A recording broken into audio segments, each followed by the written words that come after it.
Bonjour à tous et bienvenue dans le Mag d'Easy Bourse. On commence comme d'habitude par un coup d'œil sur l'indice CAC 40. Le CAC qui a connu un rallye de 6 séances ininterrompues. On a gagné près de 9% avant un léger décrochage. Été oblige, il y a peu de volume actuellement sur les marchés. On sent malgré tout une certaine morosité, notamment sur les perspectives américaines. Et la Fed enfonce le clou. La Réserve fédérale américaine qui revoit à la baisse sa prévision de croissance en 2010 et envisage de nouvelles mesures de soutien. La crise n'est peut-être pas terminée. On parle des USA dans un instant. Zoom sur les indicateurs qui feront réagir les marchés. La semaine sera encore largement tournée vers les États-Unis. Mardi, on aura notamment plusieurs publications sur l'immobilier, les permis de construire et les mises en chantier. Des mises en chantier qui ont connu un fort repli le mois dernier, un plus bas en 5 mois. Signe que la fin des aides gouvernementales fait caler le secteur, alors que les promesses de vente continuent de chuter outre-Atlantique.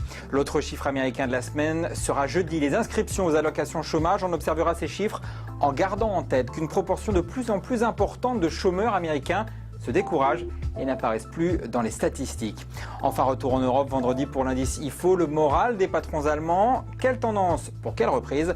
La réponse d'Isabelle Job. Eh bien, on va regarder effectivement cet indice IFO de très près, puisque c'est la première enquête du trimestre. Elle va nous donner la tonalité sur la plus ou moins grande vigueur de l'activité outre-Rhin sur la deuxième partie d'année. Et en fait, on devrait avoir un message, on pourrait dire un petit peu mitigé ou en demi-teinte. C'est-à-dire que la composante courante devrait continuer à se redresser, preuve que la reprise est toujours en place.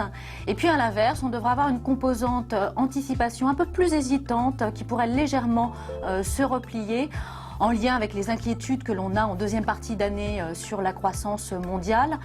C'est plutôt l'idée d'une consolidation de cette reprise. Essoufflement ne veut pas dire forcément rechute. On est dans une phase typique de reprise. On a eu l'élastique avec ce pouvoir cyclique qui a joué. En deuxième partie d'année, on va consolider sur un rythme de croissance un peu plus ralenti. Mais tout de suite, on découvre la valeur de la semaine. La valeur de la semaine, c'est Transgène, un groupe spécialisé dans les traitements, notamment contre le cancer. Transgène qui vient de lancer une étude de phase 2 sur l'un de ses médicaments, une annonce qui a fait bondir le titre. Pour Philippe Devandière, Transgène, c'est surtout beaucoup de visibilité. Effectivement, donc Transgène, une société biopharmaceutique spécialisée dans les vaccins thérapeutiques contre le cancer et les maladies infectieuses, vient de signer un partenariat avec Novartis dans le poumon pour 1 milliard de dollars.